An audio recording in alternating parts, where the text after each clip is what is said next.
According to our FBI, Cleveland has a 58% chance of reaching the playoffs, but advancing is another story. They have a 16% chance of reaching the divisional round and just a 3% chance of getting into the AFC Championship, less than a 1% chance of getting to the big game. So tough situation for Cleveland. Dianna, Bart, Scott, bringing you in. And Dianna, what's the latest on that COVID situation going on in Cleveland? Yeah, well, Cleveland's going to be without their star corner, Denzel Ward, who tested positive for COVID-19. They're going to have 3 players in total as of right now who will not be able to suit up against the Pittsburgh Steelers. Now, Ryan, this is really important. Dr. Still says that he does not believe that there is an outbreak in Cleveland, which is a really good sign because if you think about it, going back to last Saturday when that whole receiver group tested positive, or at least were in close contact with people that were positive for COVID-19, it became a problem. So the fact that it hasn't been considered or called an outbreak is a really good sign. The facility was closed yesterday. They're going to try to reopen it today. We're going to know some more information later today once Cleveland gets in their building and makes those decisions. Remember, this morning between 5 and 5:45, that's usually when the players and the coaches are showing up to those trailers to get tested for COVID-19. So hopefully for the Browns' sake, who are trying to make the playoffs for the first time in 17 years, no other players will test positive for COVID-19. We'll know more later though, right? Okay, so maybe some good news there. Rob Ninkovich joining us now. Bart, though, I want to start with you. Are the Browns in big trouble heading into Sunday, given this COVID situation?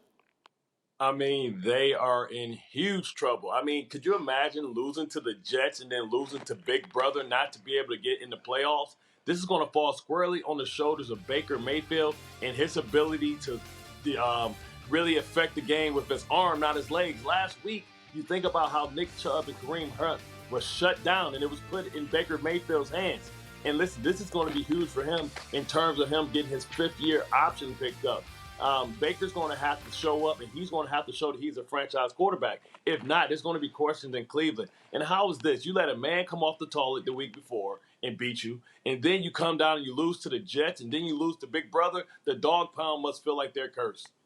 Wow. You mentioned that there might be an issue with the 5th-year option being picked up. I'm going to come back to that a little later in the show. But, Rob, I have to think, when we talked about this overnight, there was this idea of psychologically what this might do to the Browns. What do you think about that? Yeah, I mean, I think at this point right now, they're mentally kind of in the tank. It's going to be really hard after you lose to the Jets. When you had control of your destiny, you could have gone out there, just win. That's all you got to do. You just got to win, and you have to run the football. You don't put it in Baker's hands. We've seen him fumble these balls away more than one time. So when I think about the Browns, they went from having their own path to where they can control their destiny right now, they lose to the Jets. You're going to play a Steelers team, which that rivalry there, I don't care who's the starting quarterback. I don't care. It's going to be when the Browns walk into the stadium and it's the Steelers, those two teams do not like each other. So I don't care if the Steelers have the #1 overall seed and they have a first-round bye. They're still going to play the Browns to beat the Browns. So I think at this point right now, they're treading water, and when you have a letdown like they did against the Jets, and you put it in Baker's hands and he's not able to come through, he's thinking about that. I can guarantee you that going into this football game. So if he loses this game and they're out of the playoffs, they're not giving him that 5th-year option. See you later, man. Gone? No more Baker. With all that he's done this year, he's out if he doesn't win this game. What's their biggest issue? What's the Browns' biggest issue? If they throw the ball over 40 times, they lose. So, look, they can run the football well. They have a lot of young talent. But at the end of the day, these are all tests. And the NFL is all about what can you do for me now, and he's not getting it done. Bart, is that how you feel? He is out if he loses this game?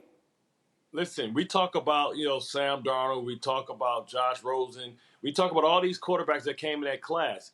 Baker Mayfield has been given everything that he needs to succeed. A top offensive line, a good defense, 2 great tackles, 2 great tight ends, the best running back tandem in the game. If you can't get it done then when can you get it done? Because the rest of the teams in the division have been traditionally better ran organizations. He comes up small in the big moments, and he's going to have to prove his worth. Because if I can't get to the playoffs with this roster, what am I going to give him $35 million for a year? Because that's going to take some of those weapons away. So he's going to have to prove that he can do more with less, because right now he's doing less with more.